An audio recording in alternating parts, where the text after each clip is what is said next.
Hola, ¿qué tal? Nos da muchísimo gusto que nos estén acompañando a este programa de conversaciones sobre el agua, crisis nacional y caminos para la transformación de paradigmas. Pues a donde volteamos a ver en nuestro país, encontramos una serie de problemas relacionados con el agua, las aguas superficiales contaminadas, las aguas subterráneas sobreexplotadas, la gestión de las cuencas muy descuidada con la pérdida de suelos. Y cuando vemos, por ejemplo, en las ciudades o en las comunidades rurales, la mayoría de las personas no tienen acceso a agua segura en el día a día y tienen que pagar no solamente por su servicio de agua, sino también por comprar garrafón, comprar agua en pipa, y vemos una serie de retos alrededor de eso. Y cuando un problema llega a esta escala, pues no se puede resolver solamente con pequeñas acciones o modificaciones al modelo que tenemos, sino esto nos dice que el sistema, el modelo con el cual estamos gestionando el agua ha fallado. O sea, que las leyes, las políticas públicas, las instituciones, las empresas, la academia, la sociedad civil y las formas en las que nos relacionamos en la sociedad no nos han permitido eh, solucionar este tipo de problemáticas. Y a pesar de la evidencia de esta falla a una escala nacional, nuestro sistema se resiste a cambiar. Y eso me hace pensar mucho a mí en esta frase de Bertolt Brecht sobre que la crisis se produce cuando lo viejo no acaba de morir y cuando lo nuevo no logra nacer. Y me parece que nos encontramos en un momento así, en una crisis nacional, y necesitamos, o es muy importante, la creación de nuevos paradigmas. Primero, pues en este programa queremos conocer más sobre la crisis, qué produce esta crisis, cuáles son las condiciones en las que se genera la crisis, y también con invitadas, invitados, queremos escuchar sus opiniones para explorar cuáles son los caminos a través de los cuales se pueden construir nuevos paradigmas que nos permitan transformar la realidad hacia el cumplimiento de los derechos humanos asociados al agua y también hacia la gestión equitativa y sustentable de los recursos hídricos en México. Yo soy Fermín Reigada, soy director y cofundador de Cántaro Azul. También soy integrante de la Junta de Gobierno del Organismo Público Comunitario de Agua en Berriozábal y he participado en procesos de asesoría técnica a comisiones de recursos hidráulicos, tanto a nivel estatal en Chiapas como a nivel federal, y en iniciativas para generar un marco normativo que nos ayude a salir de esta crisis. Y hoy estoy muy, muy contento y muy entusiasmado de que se encuentre con nosotras y con nosotros Mayra Olivo Paz. Mayra es licenciada en Derecho por la Universidad Autónoma de Benito Juárez en Oaxaca. Cuenta con estudios de litigio y activismo en derechos sociales, reformas a la justicia en América Latina, el sistema universal y el sistema interamericano de derechos en la Facultad de Leyes de la Universidad Americana. Mayra fue coordinadora del área jurídica de Flor y Canto, desde donde acompañó a la coordinadora de los Pueblos Unidos por el Cuidado y la Defensa del Agua, la COPUDA, en la defensa de sus derechos asociados al agua. Forma parte de la red de mujeres defensoras del territorio y de la vida, Avia y ALA. Recibió del Gobierno de la República el Premio Nacional de la Juventud Indígena en el área de promoción y defensa de los derechos indígenas y actualmente es abogada en Fundar, Centro de Análisis e Investigación. Mayra, nos conocimos en marzo del 2020 más o menos, cuando Sí. estábamos participando con la Comisión de Recursos Hidráulicos, Agua Potable y Saneamiento de la legislatura anterior. Habíamos terminado de hacer la sistematización de los foros de consulta para la Ley General de Aguas y estábamos apoyando a la comisión a hacer una propuesta de iniciativa de Ley General de Aguas que respondiera a los foros. Y en particular, pues trabajamos tú y yo y contamos con pues, tus opiniones y tu asesoría sobre cómo abordar un capítulo que justo vamos a hablar un poquito más adelante de él, sobre los derechos de los pueblos originarios y los recursos hídricos. Me gustaría pues que nos empezara esta conversación contigo, que nos platicaras un poquito de forma personal y profesional cómo llegaste a trabajar en temas de agua, Mayra. Sí, pues primero agradecer, ¿no? Agradecer este espacio y la oportunidad que me das de conversar contigo, con toda esta admiración también que siento por tu trabajo, y pues agradecer la oportunidad de que podamos profundizar un poco más en estos temas que, como bien mencionas, pues son temas relevantes que de pronto parecen pues como olvidados, ¿no? Por quienes toman las decisiones, pero también desde pues el accionar también de la ciudadanía, ¿no? ¿Cómo llego a trabajar en general por los derechos humanos? Cuando tenía 10 años, en una concentración que se dio allá en Juchitán, yo soy zapoteca, del Istmo de Tehuantepec, en una visita que hizo un presidente de la República, una de mis profesoras de la primaria, Cándida Santiago, subió a leer una carta y una petición al presidente de la República pidiendo pues que se esclareciera el paradero de su esposo, que llevaba muchos años desaparecido por el ejército. Y pues yo desconocía la historia de esta desaparición forzada y de todo este sufrimiento de la familia, y en este caso de mi profesora. Me impactó muchísimo enterarme de cómo un luchador social, una persona que estaba ahí pues reivindicando derechos del pueblo zapoteca, fue desaparecido con total impunidad y que no había verdad para esta familia. Y a los 10 años yo pregunté, bueno, ¿y qué se estudia para luchar contra las injusticias? Y recuerdo que mi papá me dijo, pues Derecho, ¿no? La licenciatura en Derecho. Y entonces yo decidí desde esa edad que quería ser abogada, y ya en la universidad, en la Facultad de Derecho, decidí que quería trabajar por los derechos humanos de las comunidades, de la gente de escasos recursos, porque siempre hay esta posibilidad en la Facultad de Derecho de trabajar por el sector empresarial, por los patrones, por ser fiscalista, ¿no? Hay muchas, digamos, áreas del derecho que pues son importantes, son relevantes para el país también, pero muy pocos abogados que deciden, y abogadas que deciden pues trabajar por las comunidades que están en una situación de verdadera injusticia, ¿no? Y tuve la oportunidad y el privilegio de conocer a los 20 años a Carmen Santiago Alonso, que era directora en ese entonces del Centro de Derechos Indígenas Flor y Canto, una asociación civil que se fundó desde los movimientos eclesiales de base, con estos sacerdotes de la teología de la liberación, con un trabajo muy comprometido en Oaxaca. Y pues empecé ahí a los 20 años a trabajar en Flor y Canto, en el área jurídica, pues como auxiliar, y conociendo mi estado, porque bueno, yo venía del Istmo de Tehuantepec, pero todas las otras regiones que conforman Oaxaca, pues las desconocía totalmente, ¿no? Y entonces me involucro ya a pues estos talleres en las comunidades, a conocer las problemáticas de los pueblos originarios, y a identificarme, porque yo pues soy zapoteca, y a encontrar también pues una identidad cada vez más fuerte, en el sentido de reconocerme como una mujer zapoteca, y empezar a también enriquecerme de toda la sabiduría y de los pueblos, y a buscar también alternativas en el derecho para lograr un poco de justicia para estas comunidades.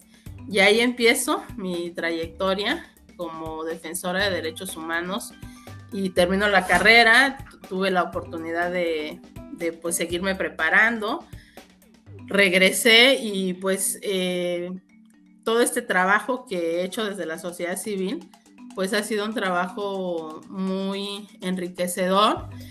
Personalmente he aprendido mucho de las comunidades, y pues creo que la mejor decisión que he tomado en mi vida sin duda ha sido estudiar Derecho y dedicarme a trabajar con las comunidades, desde las comunidades, y ha sido pues una experiencia maravillosa, podría yo decir, que de pronto pues tienes estos momentos de frustración porque hay muchas cosas con las que uno se enfrenta cotidianamente, pero pues también hemos de pronto conocido experiencias en donde se logra un poco de justicia, y creo que eso vale la pena, ¿no?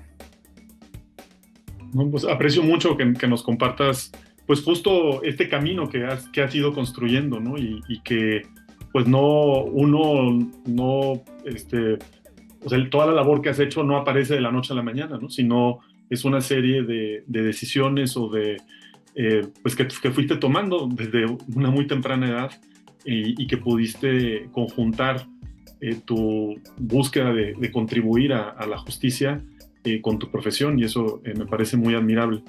En temas de agua, una de las fallas más grandes que ha tenido nuestro sistema y nuestro modelo de gestión del agua ha sido con los pueblos originarios. Para empezar, con el despojo de los recursos hídricos y también la destrucción de ecosistemas en territorios de pueblos originarios. También, por otro lado, la exclusión y la marginación de estos pueblos originarios en las políticas públicas y en los procesos de toma de decisión. Muchos de los problemas que vemos pues en la gestión del agua emergen de 30 años de un modelo neoliberal con una muy poca regulación por parte de las autoridades, pero los problemas que han surgido y que están presentes en territorios de pueblos originarios vienen desde la conquista y desde la colonia, entonces de mucho, mucho tiempo atrás. Y por eso también decidimos pues empezar esta serie de episodios, este programa, abordando este tema. Y en ese sentido, quisiera ver si nos puedes contar un poco sobre cuáles son los problemas que tú has podido observar, tanto históricamente como en la actualidad, en la gestión de los recursos hídricos y los pueblos originarios. Sí, pues primero decir que esta reivindicación por los derechos territoriales, entendiendo el territorio como todo el hábitat, que incluye también las aguas de sus territorios, pues toda esta lucha por los derechos territoriales de los pueblos no es reciente, ¿no? Tiene ya muchos años y efectivamente tiene que ver con este despojo que se da a partir, pues, de todos estos procesos de colonización, pero también es importante decir que, bueno, recientemente también la ONU ha reconocido que el 80% de la biodiversidad del planeta se encuentra en territorios indígenas. Esto no es una casualidad, esto es porque existe otra cosmovisión desde los pueblos indígenas de cómo se relacionan con su medio ambiente, con sus bienes naturales, y en el fondo pues hay una tensión en el mundo y en nuestro país también. Por un lado, de esta visión pues del agua como un derecho humano, ¿no? Y la otra visión que es del agua como una mercancía. Entonces, esta tensión entre ambas visiones creo que permea no solamente las estructuras de poder, ¿no? El diseño de políticas públicas, la relación que se da entre los pueblos originarios con su entorno, pero también con el exterior, también con el Estado. Pues antes de la conquista no habían dueños ni siquiera de tierras, ni tampoco de agua, ¿no? Se tenía una conciencia de que tanto el agua como el territorio era de todos y de todas, ¿no?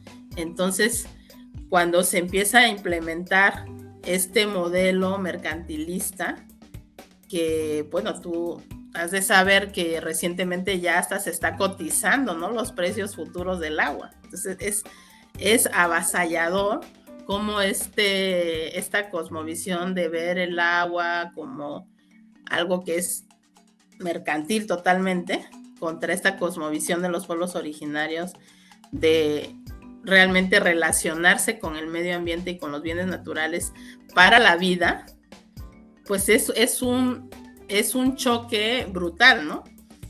Y me parece que eso explica pues muchos de los problemas que tenemos. Es este modelo económico que se ha impuesto en los últimos años, pero que parte de esa visión mercantilista del agua. Sí, el agua, a diferencia de muchos otros sectores o elementos, pues el agua toca todas las dimensiones de nuestra vida, ¿no? Y justo tanto en la conquista, en la colonia, donde hay como una perspectiva extractivista, y después también ahora, o sea, ya en las últimas 3 décadas, esta visión de que como si no pudiéramos organizarnos las personas para gestionar el agua, y entonces se la dejamos en esta falsa idea de que si se la dejamos al mercado, se va, sin regulación, se van a generar más beneficios para todas y todos. Pues creo que ya es muy claro que no da esos resultados, y que tiene mucho que ver con este desbalance de ver al agua nada más como un elemento económico, como una mercancía, y tratar como de separarla de todas las demás cosas en las que es importante en nuestras vidas, ¿no? O sea, a diferencia de la energía, de las telecomunicaciones, pues el agua está codificada en nuestra cultura, en nuestras religiones, en la parte de salud, en la económica, en la educación. O sea, se teje como todas nuestras vidas, ¿no? Y en ese sentido, pues ha habido toda una lucha para poder responder a esta visión equivocada, primero en la colonia y ahora también en una época neoliberal, y se ha logrado pues reformar e integrar en el segundo artículo de la Constitución justo lo que mencionabas del derecho de los pueblos indígenas sobre sus territorios y los recursos naturales. ¿Nos podrías comentar qué dice el artículo segundo de la Constitución, y también un poco cómo llega esa reforma, cómo sucede esa reforma? Sí, pues bueno, este artículo segundo constitucional reconoce el derecho de los pueblos indígenas a conservar y mejorar su hábitat, y también pues reconoce los derechos territoriales. Sin embargo, establece ahí una condición de que no se afecten derechos de terceros, derechos que ya fueron adquiridos, y son parte, digamos, de todos estos aspectos que desde el movimiento zapatista, desde los acuerdos de San Andrés, se ha estado exigiendo al Estado mexicano pues armonizar nuestra Constitución con todos estos derechos que tienen los pueblos indígenas.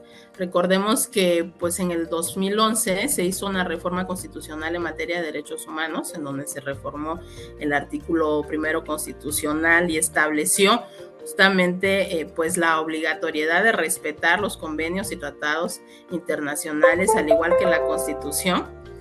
Y en ese sentido, pues hemos avanzado mucho también en el sistema interamericano de derechos humanos. Recientemente, pues en los últimos años hemos tenido casos resueltos por la Corte Interamericana de Derechos Humanos. En el tema incluso del territorio, ha mencionado que en sus sentencias que es suficiente la posesión para acreditar la propiedad del territorio, que ya ni siquiera es necesario tener un documento de propiedad, y que en todo caso es el Estado el que tiene que garantizar estos derechos territoriales y el derecho de propiedad que tienen los pueblos indígenas sobre sus territorios por el simple hecho de tener la posesión de esos territorios, ¿no? Y en ese sentido, pues es importante decir que si bien es cierto, falta todavía modificar el artículo segundo, el artículo 27 constitucional para armonizarlo plenamente con estos estándares en materia de derechos colectivos que ya están en la Corte Interamericana de Derechos Humanos, y que toda esta jurisprudencia de la Corte Interamericana de Derechos Humanos es obligatoria en nuestro país. Es decir, aunque sea un caso contra el Estado de Argentina, por ser parte del sistema interamericano, esa sentencia nos obliga como país a respetar esos estándares. Y en ese sentido, pues hay todavía necesidad de armonizar nuestra Constitución con esos estándares. Pero ciertamente a partir de esta reforma de 2011 posibilita que en los litigios, al menos que se llevan ante las instancias jurisdiccionales, pues haya mejores herramientas para hacer valer los derechos territoriales de los pueblos indígenas. Y eso es algo que se ha estado logrando en los litigios y que se sigue, digamos, luchando porque existan este respeto a los derechos territoriales. Todas las concesiones que se dan en el país en materia de agua, por ejemplo, sobre territorios indígenas, se dan sin el consentimiento de los pueblos y de las comunidades, o sea, se imponen, ¿no?, esas concesiones, violentando derechos territoriales. Entonces, es un reto para nuestro país, por un lado, armonizar la Constitución con estos estándares y por otro lado, pues hacer toda una modificación de la estructura administrativa también y del diseño de políticas públicas para realmente respetar estos derechos territoriales. Sí, justo pues cuando estábamos en el proceso de consulta por parte de la comisión en estos foros y después también de ir generando las bases para una propuesta de iniciativa de ley general de aguas, había pues intereses que buscaban que la ley general de aguas, y que siguen buscando y haciendo todo lo posible para que sea así, no modifique la ley de aguas nacionales y quede acotada en una interpretación muy limitada, como si el único objetivo fuese reglamentar el reconocimiento al derecho humano al agua y al saneamiento. Sin embargo, una de las cosas que observamos de manera muy clara es esta tensión que mencionaste entre la reforma al segundo constitucional y la falta de actualización del 27 constitucional. Y consideramos que la Ley General de Aguas es fundamental que una Ley General de Aguas brinde claridad sobre esta tensión. Y eso fue lo que nos llevó a empezar a hacer un planteamiento de un capítulo de los derechos de los recursos hídricos de los pueblos originarios. Y ahí es donde tuvimos una conversación que para mí fue muy importante. O sea, ahí tenía yo como mucho más presente los casos en los que una minera, algún proyecto de desarrollo urbano o también de una industria o de una embotelladora de agua, refresco, cerveza, pues no consideraba los derechos de los pueblos originarios y no era consultada. Y en ese tipo de casos es como más claro el decir, bueno, pues los pueblos originarios es muy fundamental que sean considerados en la toma de decisión de una forma efectiva. Sin embargo, lo que para mí fue muy importante escuchar de ti es que no se trata nada más de crear mecanismos en que el Estado mexicano, en particular el Ejecutivo, como la Comisión Nacional del Agua, generara mejores maneras para gestionar el agua de los pueblos originarios, sino lo que yo entendí que tú me describiste, me gustaría que nos pudieras compartir de manera directa, es cómo no es solamente, este derecho no busca solamente una mejor gestión del agua en esos territorios y el cumplimiento de muchos otros derechos, sino que también es fundamental para la identidad y la conformación de un pueblo originario. Es decir, si vemos a un pueblo originario como el equivalente también de una nación, pues no está conformado no nada más por sus tradiciones, su idioma, su gastronomía, su cultura, sino también mucho sobre sus formas de organización, sus usos y costumbres, su toma de decisión. Y entonces el no permitir que los pueblos originarios tomen decisiones sobre su territorio y sobre sus recursos naturales, en particular el agua, es una manera de desmantelar al pueblo originario y continuar con un proceso de asimilación. Eso fue lo que yo entendí en esas conversaciones y que me pareció entonces fundamental, no crear mecanismos un poco como de parche en los que la Comisión Nacional del Agua generara concesiones específicas para pueblos originarios, sino decir, el pueblo originario tiene el derecho de gestionar sus recursos naturales, y en eso para mí también entendí que tiene el derecho a equivocarse y a partir de ese equivocarse ir construyendo mejores procesos para la gestión de esos recursos. Entonces quisiera que nos comentaras un poco al respecto, por favor. Sí, pues justamente decir que la piedra angular es el derecho a la libre determinación de los pueblos y que se ve en su autonomía, ¿no? Entonces, cuando entendemos este derecho a la consulta como algo aislado, como tú lo mencionas, solo como un mecanismo aislado, y perdemos de vista que es una herramienta para hacer viable el derecho a la libre determinación, es decir, que los pueblos originarios puedan decidir sobre su propio modelo de desarrollo, sobre su propia vida, sobre cómo quieren gestionar sus bienes naturales, Creo que ese es justamente el cambio de paradigma que debería tener el Estado mexicano, respetando el derecho a la libre determinación y la autonomía de los pueblos originarios. Y en ese sentido, evidentemente el derecho a ser consultados previamente a cualquier decisión, medida que les afecte, previamente a eso, ser consultados, pero con esta claridad de que lo que está en juego es la misma supervivencia de los pueblos originarios. O sea, es algo radical. O sea, no estamos hablando de otra cosa, y esto también lo dice las sentencias de la Corte Interamericana de Derechos Humanos, cuando se obstaculiza los bienes, el uso, disfrute, ¿no? Y las decisiones sobre sus bienes naturales de los pueblos indígenas, se está denegando su misma existencia. Entonces, esto es muy importante porque ciertamente esto es lo que sucede. Sí. O sea, estamos hablando de comunidades y de pueblos en donde no es posible ejercer sus derechos sociales, porque cuando hablamos de la interdependencia de los derechos, o sea, el derecho humano al agua permite también el ejercicio de otros derechos, el derecho a la vida misma, ¿no? Entonces, es muy importante no perder de vista que lo que está en juego, repito, es el derecho a la libre determinación de los pueblos y que hace posible que existan.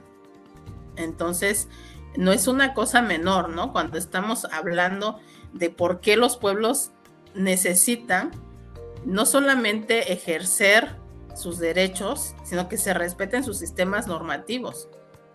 Y claramente esos sistemas normativos, muchos tienen que ver con la gestión del agua y de sus bienes naturales. Entonces, el respetar los sistemas normativos, el respetar los derechos colectivos, porque también esto es muy importante destacar, que cuando hablamos, por ejemplo, de la propiedad sobre los bienes naturales o sobre el territorio, no estamos hablando de una propiedad como la entendemos fuera de los pueblos y las comunidades. En las comunidades al interior, la propiedad tiene una dimensión colectiva. Entonces, esta dimensión colectiva marca la diferencia totalmente, porque no estamos hablando de una propiedad como se puede entender de una persona, sí, ¿no? Estamos hablando de una propiedad que tiene una dimensión colectiva, que se gestiona colectivamente y que tiene beneficios colectivos también. Entonces, esto muchas veces en el lenguaje jurídico que tienen nuestras legisladoras, nuestros legisladores cuando hablan de estos temas, pero no logran profundizar, pues se escandalizan, ¿no? Se escandalizan cuando dicen cómo los pueblos van a tener la propiedad de su territorio, pero olvidan esta dimensión colectiva que tiene para los pueblos la propiedad. Oye, justo esto que dices de que se escandalizan, pues de las resistencias más grandes que yo he observado al cambio es al reconocer estos derechos de los pueblos originarios. Sí. Y se utilizan una serie de argumentos para tratar de obstaculizar que suceda ese cambio, que ahorita es reconocer algo que ya está en la Constitución, o sea, es materializar algo que ya está en la Constitución, que es como nuestra ley máxima, ¿no? Entonces, el observar esa resistencia es indignante, es muy frustrante, y también me parece importante entender de dónde viene, ¿no? Me pregunto, ¿no? ¿Por qué llegamos a pensar que las instituciones federales logran y tienen una capacidad de gestión del agua mejor que la de los pueblos originarios, ¿no? Nos pasa que respetamos y aceptamos la gestión del agua en otros países, o sea, en Guatemala, en Belice, en Estados Unidos, pues la asumimos, la respetamos así e interactuamos con aguas que cruzan nuestros países y no es un drama, pues no hacemos un drama al respecto. También toleramos los fracasos rotundos que ha tenido la Comisión Nacional del Agua en la gestión de los recursos hídricos de nuestro país, pero no podemos hacernos la idea de permitir que un pueblo originario gestione sus recursos. Y me parece muy contradictorio cuando, por un lado, una de las imágenes más icónicas que tenemos como de origen de país es Tenochtitlan, en una metrópoli de millones de personas, que tenían una gran habilidad para gestionar ecosistemas acuáticos. Y por otro lado también tenemos experiencias, y vamos a escuchar un poco más adelante de esto, como la copuda, que son de las pocas experiencias en donde se ha logrado recuperar las aguas subterráneas. Entonces, te quiero preguntar, o sea, ¿qué está detrás? O sea, ¿dónde está esa resistencia que se observa para poder reconocer estos derechos? ¿Cuál es la raíz de esa resistencia? Sí, yo creo que la raíz, insistiría en esto, es esta visión mercantilista del agua. O sea, hay un modelo económico imperante que pues utiliza los bienes naturales para generar capital a costa de lo que sea, ¿no? Entonces, violentando derechos colectivos, despojando a las comunidades. Hay una serie de atropellos sistemáticos de derechos de los pueblos y las comunidades.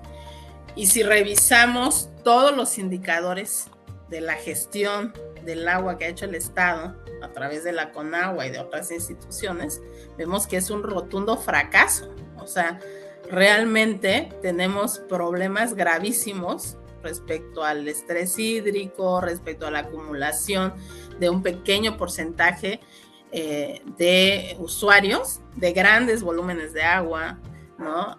Hablamos, por ejemplo, del agua de laboreo que utilizan las mineras, que no reportan, que no pagan, que no se mide.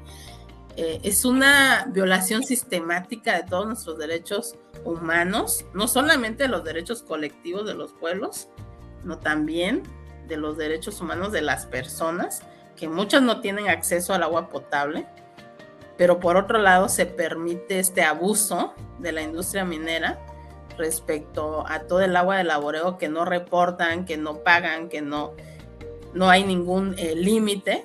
Entonces, es indignante cómo, a pesar de que todos los indicadores, todas las evidencias, todo lo que podamos analizar del mapeo que se hace en nuestro país, de cómo están todos los, digamos, todos los lugares en donde hay una sobreexplotación por parte de las industrias, de las refresqueras, en fin, no se hace nada, ¿no? Entonces, pero ¿qué es la raíz de esto? Pues es este modelo económico. O sea, ¿y cómo podemos combatir eso? Yo creo que justamente volteando a ver estos otros modelos, estas otras maneras de gestionar la vida, los bienes naturales y entre ellos el agua. O sea, hay experiencias valiosas que deberían de conocerse y de replicarse. Pero como hay pues un desprecio, ¿no? a todos los saberes de los pueblos y de las comunidades, pues no hay ni siquiera una capacidad de poder replicar estas experiencias que son exitosas y que están dando resultados. Sí, o sea, por un lado, en esta parte que mencionas del mercantilizar el agua, o sea, definitivamente vemos como un efecto de quienes acaparan esos recursos y han gozado una serie de privilegios con muy poca responsabilidad, pues no quieren que cambie el modelo. Claro. Y vemos esos grupos de interés actuando de manera contundente en espacios como el Congreso. Pero también vemos esa resistencia en personas que no cuentan con una concesión y no están defendiendo directamente un privilegio. Y ahí es donde, o sea, creo que también hay que decirlo claramente, pues existe en nuestro país un racismo estructural, ¿no? Y que hace casi imposible para muchas personas imaginarse que un pueblo originario puede lograr una gestión más efectiva que una entidad federal, estatal o municipal. Y también el cómo se le ponen varas muy diferentes, ¿no? O sea, como que se pueden tolerar errores, corrupción, modelos inadecuados en las instituciones, pero en el primer fracaso que se logra en un pueblo originario ya se dice, no, ¿ves? No funciona y no hay esa capacidad. También es como muy común estas narrativas, yo pues diría como coloniales o conservadoras, de decir, sí, los pueblos originarios gestionaban en armonía o tenían una interacción armónica con la naturaleza porque eran muy pocas personas o tenían una aspiración muy limitada, ¿no? Cuando en realidad el lograr una gestión adecuada tiene más que ver justo con tener un balance en cómo estás viendo el agua y no nada más la ves como un producto mercantil o una entrada así al capital, sino o sea, con una cosmovisión más amplia ves al agua de una forma más integral y eso te lleva también a tomar decisiones diferentes. Y por otro lado también está el hecho de que son, o sea, estamos hablando de personas que están más conectadas con su territorio. O sea, los sistemas, digamos, los sistemas en los que vivimos, pues muchas veces generan impactos en un territorio ajeno a donde estoy y no veo esas consecuencias, ¿no? En cambio, en un pueblo originario hay como una mayor conexión sobre las consecuencias y una retroalimentación más directa que con el tiempo, permitiendo gestionar, no siempre el camino va a ser el perfecto, ¿no? Ideal, pero permite esa combinación de una cosmovisión más amplia y esa retroalimentación más directa de la interacción con el ambiente, te lleva a tomar e ir construyendo mejores instituciones y mejores decisiones. Y en este sentido, o sea, quisiera pues preguntarte qué sucedió en los valles centrales de Oaxaca, o sea, ¿por qué se conformó la Copuda? ¿Cuál ha sido su lucha y cuáles han sido sus logros? Sí, pues bueno, en el 2005 se presentó una sequía muy severa. Recordemos que todas estas comunidades zapotecas que están asentadas en los valles centrales de Oaxaca tienen una vocación agrícola. Entonces, ante la escasez de agua, pues utilizaban más energía eléctrica para poder extraer el agua que estaba a una mayor profundidad. Y esto, el usar el doble, más bombeo, más energía eléctrica, hizo pensar a la Conagua que estaban extrayendo más agua. Entonces les envió multas excesivas a los campesinos, pero tiene que ver justo con lo que mencionas, ¿no? De no conocer el territorio ni saber qué está sucediendo en el territorio, ¿no? Entonces estas multas excesivas les llegaron a los campesinos porque se suponía que estaban extrayendo más agua y lo que en realidad estaba sucediendo es que estaban utilizando más energía eléctrica para poder extraer el agua que estaba a una mayor profundidad. Entonces, este problema que viven los campesinos, que incluso originó que muchos de ellos migraran a buscar trabajo en otros lugares, porque pues las familias viven del trabajo del campo, entonces cuando se da esta sequía, algunos se quedaron, pero muchos otros se fueron, pues para poder subsistir, ¿no? Y es así como los campesinos se empiezan a agrupar de distintas comunidades, a socializar pues este problema común que tenían y buscar soluciones. Entonces se acercan al Centro de Derechos Indígenas Flor y Canto con esta problemática y se va conformando pues esta coordinadora de pueblos, 16 comunidades zapotecas, y lo primero que es, en lo que se percatan es que había una veda, un decreto de veda en este acuífero y que pues la normatividad indicaba que esto debía estar pues fundado, motivado y tampoco les habían consultado antes de tomar esa decisión.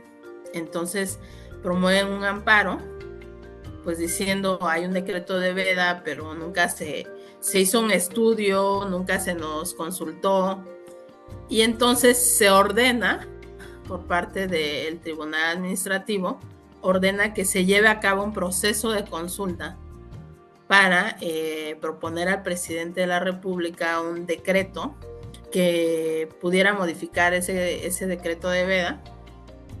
Pero pues la propuesta indicaba, o más bien la sentencia indicaba que se llevara a cabo el proceso de consulta. Pero sucede algo muy interesante acá, ¿no? Que cuando inicia este proceso de consulta, lo primero que trata de hacer la Conagua es una reunión de unos 30, 40 minutos con los representantes de las comunidades y después se informa al tribunal que ya realizó la consulta, que ya se reunió con ellos y entonces ahí, pues el tribunal le dice, no, o sea, estos son los estándares en materia de consulta, tienen que haber todos estos elementos para que tú me digas que has hecho un proceso de consulta. Obviamente las comunidades se inconformaron y dijeron, pues ni siquiera hemos iniciado un proceso de consulta, ¿no? Y esta resolución pues era del año 2013 y la consulta, el proceso de consulta inició en el 2015. O sea, pasó mucho tiempo para que por fin iniciara el... Y pues en la primera etapa, en la etapa informativa, pues lo primero que se percatan también las comunidades es que la Conagua no tenía ningún conocimiento de lo que realmente estaba sucediendo en las comunidades. Por decir, la Conagua pensaba que habían 15 pozos y 15 concesiones en una comunidad y resulta que habían 50, ¿no? Y la Conagua no sabía ni en dónde estaban, ni quiénes eran los que tenían esos pozos. O sea, había una total desinformación. Y eso también nos presenta ante otro reto. Tú puedes entrar al REVDA y ver los datos, pero no tienes ninguna certeza de que esos datos que estás que ahí... pasa en la realidad. Exacto.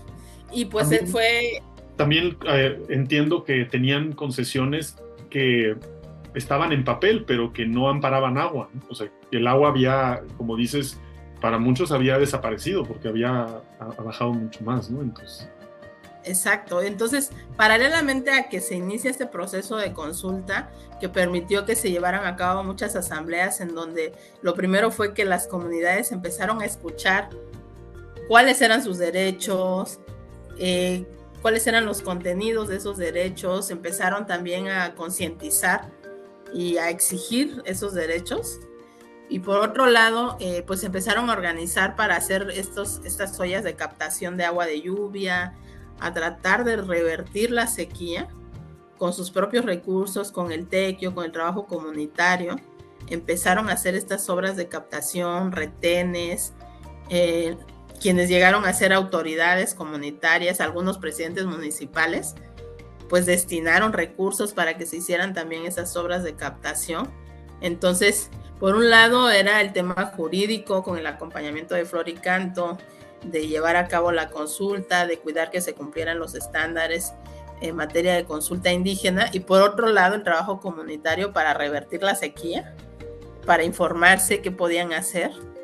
Y bueno, fueron recuperando este acuífero, se fue recuperando el agua, y por otro lado pues se fue concretando el proceso de consulta hasta llegar a esta cuarta etapa consultiva, en donde se tomaron acuerdos relevantes. Uno de ellos pues tenía que ver con armonizar los derechos territoriales de los pueblos con estas facultades que tiene la Conagua. Entonces, decir, bueno, la Conagua tiene estas facultades, pero también los pueblos indígenas tienen estos derechos territoriales. Entonces, se tiene que hacer una propuesta de decreto que reconozca, por un lado, el derecho a la libre determinación y la autonomía de las comunidades, que puedan tener su concesión comunitaria del agua, que puedan tener su propio reglamento interno como comunidad para gestionar el agua, y por otro lado, que la Conagua no tome decisiones unilaterales y que antes de otorgar cualquier concesión necesita el consentimiento de las comunidades, y que cada 2 meses informe a las comunidades sobre los trámites que se estén llevando a cabo o solicitudes que vayan a impactar en estas comunidades. Entonces, todos estos acuerdos, el hecho también de que se destinaran recursos para tecnificar el agua, el riego y ahorrar agua, todo lo que tiene que ver también con que las mismas comunidades pudieran tener estos reglamentos internos para poder poner sus propias reglas de cómo quieren cuidar el agua, también implica no solamente disfrutar de un derecho, sino hacerse responsable también del cuidado del agua, ¿no? Entonces, una corresponsabilidad entre el Estado, pero también las comunidades. Entonces, se firman esos acuerdos un 12 de octubre del 19, y hubo mucha resistencia por parte de la Conagua para enviar un decreto al presidente de la República, que lo revisara y lo pudiera pues firmar. Y ahí hubo un papel importante de la Semarnat, que en ese entonces estaba como secretario Víctor Toledo. Y él tuvo mucha empatía con los pueblos y les entendió qué era lo que estaban también pidiendo. Y algo que decía mucho la Conagua es que Semarnat no está de acuerdo con con este decreto y todo. Y cuando por fin nos reunimos con Semarnat, pues Semarnat dijo, nosotros sí estamos de acuerdo. Y ante esa evidencia de que no había una obstrucción por parte de Semarnat, pues ya Conagua tuvo que asistir a la firma de los acuerdos y suscribir y firmar y todo. Pero esta resistencia, ¿no?, al interior de Conagua, de cómo vamos a reconocerles que tienen derecho a coadministrar el agua, cómo vamos a darles información, cómo vamos a pedirles consentimiento, es una resistencia permanente, ¿no? Y finalmente pues se lograron firmar esos acuerdos, el presidente emitió este decreto y se firmó un convenio de coordinación entre Conagua y las comunidades. Desafortunadamente de este convenio de coordinación, en donde vienen varias de las labores que tendría que hacer Conagua, entre ellas entregar cada 2 meses información respecto a las solicitudes y los trámites que impacten a estas comunidades, pues no ha sucedido ni una sola vez. O sea, Conagua ha puesto muchos pretextos en el sentido de se nos cayó el sistema, no tenemos acceso, no sabemos cuántas solicitudes hay. O sea, hay una serie de obstáculos permanente de no querer entregar la información, pero las comunidades también han avanzado en tener sus reglamentos internos, en tener su concesión ya comunitaria, que al principio tampoco era algo que entusiasmara mucho a las comunidades tener una concesión, porque ellas decían, ¿por qué nos van a dar una concesión de un agua que es nuestra? Por derecho, sí. Ajá. Y creo que antes también lo que buscaba la Conagua era dar concesiones individuales, ¿no? Que al tener concesiones individuales, entonces las personas estaban limitadas solamente a cumplir con las condiciones de la concesión, que son mínimas, ¿no? O sea, la cantidad de agua que puedes extraer. Y el poder tener un reglamento colectivo, lo ideal es que sea reconocida su derecho a gestionar las aguas, pero por lo menos el tener una concesión colectiva y un reglamento les permite llevar a cabo todas estas actividades que hicieron que regresara el agua, ¿no? O sea, todas estas actividades de sembrar el agua, de gestionarla con mayor eficiencia y con mayor cuidado, y poder también tener un mecanismo más, o sea, menos rígido, sino que vaya ajustándose según la disponibilidad y las necesidades de agua, ¿no? Así entiendo. Claro, pero sí es muy importante que la Conagua pues transparentara todas estas solicitudes de concesiones que tiene, porque imagina que de pronto la Conagua esté otorgando concesiones sin informar a las comunidades, sin el consentimiento de las comunidades, y entonces todo el cuidado que puedan hacer las comunidades pues se va a ver afectado por concesiones que se den y que solamente estén extrayendo y sobreexplotando. Sin ninguna otra responsabilidad. Sin ninguna otra responsabilidad, ¿no? Entonces, por eso, ahora mismo están en un momento, pues, que es delicado, en el sentido de que pueden volver a accionar jurídicamente por el incumplimiento de Conagua, de estas obligaciones que tiene, pero pues al mismo tiempo siguen teniendo estas reuniones, esperando que en algún momento la Conagua pues ya se decida a cumplir con lo que le corresponde, ¿no? Pero hay varias enseñanzas que nos deja este proceso. Lo primero es que la organización comunitaria es igual o más importante que la estrategia jurídica. Entonces, es muy relevante cómo las comunidades pudieron agruparse, conversar sobre un problema en común y colectivamente buscar soluciones a ese problema. Entonces creo que es una enseñanza muy, muy, muy valiosa el hecho de que se haya logrado conformar la Copuda y hayan logrado también pues tener una propuesta y plantear soluciones a sus problemas.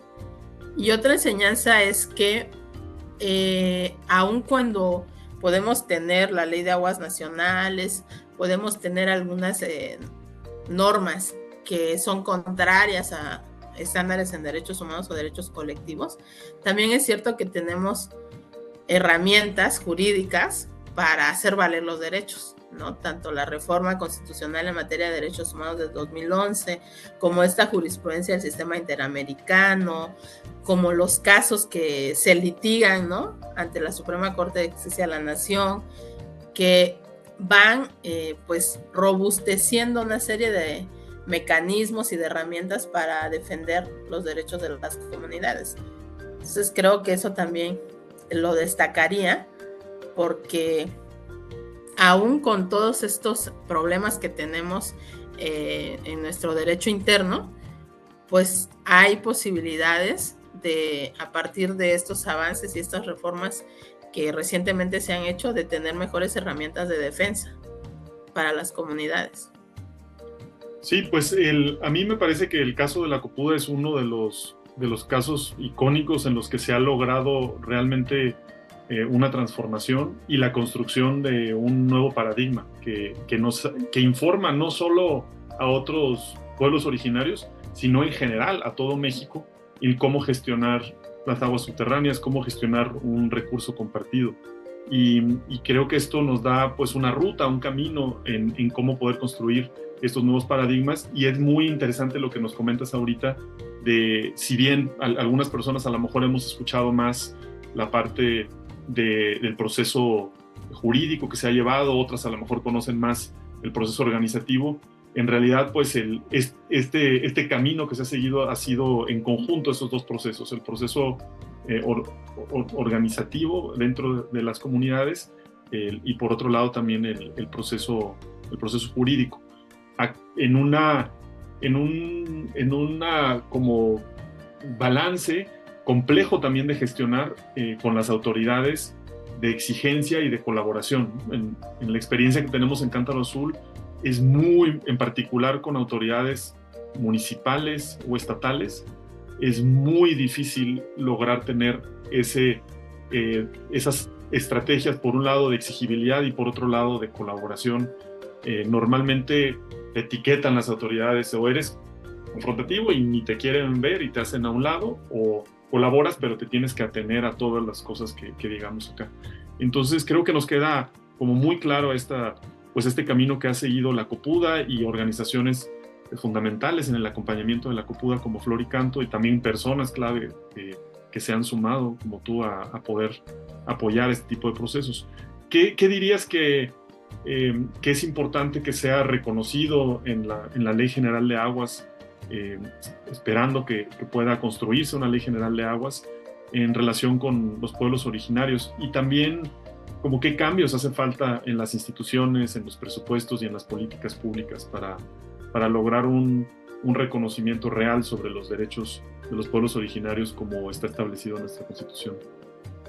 Sí, pues bueno, lo primero es decir que hay una serie de derechos colectivos de los pueblos originarios que ya están reconocidos, no solamente constitucionalmente, sino también en instrumentos internacionales de derechos humanos, que ya son obligaciones del Estado. O sea, no estamos hablando de derechos de nueva creación o de derechos que no existan. Estamos hablando de derechos que existen, que muchos de ellos ya fueron reconocidos por el Estado mexicano y que está obligado a cumplir. Entonces, partiendo de ahí, también es importante decir que desde la reforma constitucional que reconoció el derecho humano al agua, se mandató tener esta Ley General de Aguas. Entonces, hay una omisión legislativa que es grave. Estamos hablando de una grave omisión legislativa del Congreso, que no ha pues emitido esa Ley General de Aguas. Entonces ahí hay dos elementos. además de tener este enfoque en derecho humano al agua y al saneamiento, también habla de manera muy clara de una gestión equitativa y sustentable de los recursos hídricos, ¿no? Que muchas veces tratan de eliminar ese componente, pero que es fundamental y que pone, o sea, está ahí por los retos que vemos y el cambio que se requiere, ¿no? Claro, y sobre todo esta transversalización de todos estos temas también, ¿no? O sea, no se puede como aislar, porque hay gente que insiste en mantener esta ley de aguas nacionales y quiere, entonces no se trata de eso, es muy claro el artículo transitorio de esta reforma constitucional que reconoció el derecho humano al agua. Y ya de manera concreta sobre pueblos originarios, insistir que la piedra angular es el reconocimiento a la libre determinación y la autonomía de los pueblos respecto a su territorio y en este caso, de manera particular, al agua de sus territorios. Entonces, este reconocimiento en la Ley General de Aguas, que significa que no se pueden tomar decisiones sobre el agua de las comunidades sin su consentimiento, también es algo que necesariamente tiene que quedar plasmada en esa Ley General de Aguas y que sean considerados en todas las tomas de decisiones que les afecten. Y eso, pues si revisamos administrativamente, ¿no? Cómo se toman las decisiones, cómo se dan las comunicaciones, cómo se da en general la gestión, pues vamos a observar que hay un total aislamiento de todos los sistemas normativos de los pueblos originarios, de toda la cosmovisión que tienen los pueblos respecto al agua. Entonces esto se tiene, este andamiaje institucional, digamos, de cómo se gestiona el agua en nuestro país, necesariamente también se tiene que cambiar para considerar en la toma de decisiones a las instancias representativas, a los pueblos originarios y a sus pues máximas autoridades también, ¿no? En las asambleas comunitarias en donde se toman decisiones relevantes respecto a todos los temas, incluidos el agua. Entonces, el diseño de las políticas públicas que considere, pues que se haga desde una perspectiva y un enfoque de derechos es importante. No tenemos en nuestro país esta construcción de políticas públicas con enfoque de derechos. Muchas de las políticas públicas que tenemos son asistencialistas, son políticas públicas que no resuelven los problemas, los graves problemas que tenemos en el país. Entonces, en materia de agua, el diseño de las políticas públicas tendría que ser con un enfoque de derechos, en donde claramente también hubiera un conocimiento de los derechos colectivos de los pueblos originarios. Sí. Y cuando tuvimos estas reuniones con Conagua para abordar pues la problemática que estaba viviendo la Copuda, pero también construir estos acuerdos, pues fue lamentable darnos cuenta que muchos de los funcionarios, de las personas que toman decisiones cotidianamente, tenían un total desconocimiento de estas obligaciones que tiene el Estado mexicano en materia de derechos indígenas, tenían un total desconocimiento de qué son los sistemas normativos, nunca habían escuchado hablar del pluralismo jurídico, o sea, hay una falta de interés también por conocer. O sea, yo puedo entender que de pronto, pues, hay temas que no necesariamente los ves en la universidad o si no has estado en contacto con estas realidades, es normal que no tengas este conocimiento, pero si tú ya estás en una posición de toma de decisiones que van a impactar a una diversidad de actores, pero una diversidad de comunidades, pero también a pueblos originarios, tú necesariamente tienes que ser responsable, formarte y conocer cuáles son esos derechos que tú tienes que respetar cotidianamente, ¿no? Pero por el contrario, en nuestro país tenemos esta violación sistemática. Sí. Y bueno, y también lo que nos compartes y la experiencia de la Copuda nos dejan también muy claro no solamente el fracaso de ese sistema mercantil del agua, sino también de las políticas públicas que constantemente la solución que plantean es la inversión de miles de millones de pesos en presas, acueductos, túneles, y que solamente postergan los problemas y que profundizan más la crisis, cuando en el camino de la Copuda lo que quedó claro para lograr resolverlo, volver a tener agua y lograr un estado de bienestar mucho más amplio, tiene que ver con cosas como generar reglas, acuerdos, las relaciones entre las personas. Pues estamos hablando de un paradigma muy distinto, de un paradigma en que mucho del agua se puede resolver apostándole también más a lo social, a reconocer todos estos componentes y no nada más tratar de resolver las cosas con dinero y con grandes obras, que también hay que analizar a quién están beneficiando, a quién están beneficiando y quiénes están en este sistema buscando que sigan siendo así las soluciones, en vez de poder lograr tomar experiencias como estas y lograr un impacto mucho más claro como ha sido demostrado. Para ir... sí, adelante. Eso por un lado, lo que comentas, y por otro, acabar con los privilegios que tienen algunos sectores como el sector minero. Digo, en valles centrales hubo un derrame en la presa de Jales, en donde la minera contaminó el acuífero con este derrame en el 2018 y recibió una multa de 800,000 pesos que en nada pudo revertir la contaminación que provocó esta empresa minera. Entonces, acabar con esos privilegios, con esa impunidad, creo que es... que vienen de la colonia. Exacto. Para ir cerrando, pues estamos también en una época coyuntural en términos de cambio de administración en distintas escalas. Y algo que te gustaría decirle a las candidatas a la presidencia de México y al general a las personas que buscan ser parte del Ejecutivo y Legislativo. Pues algo que siempre pues insistimos, ¿no?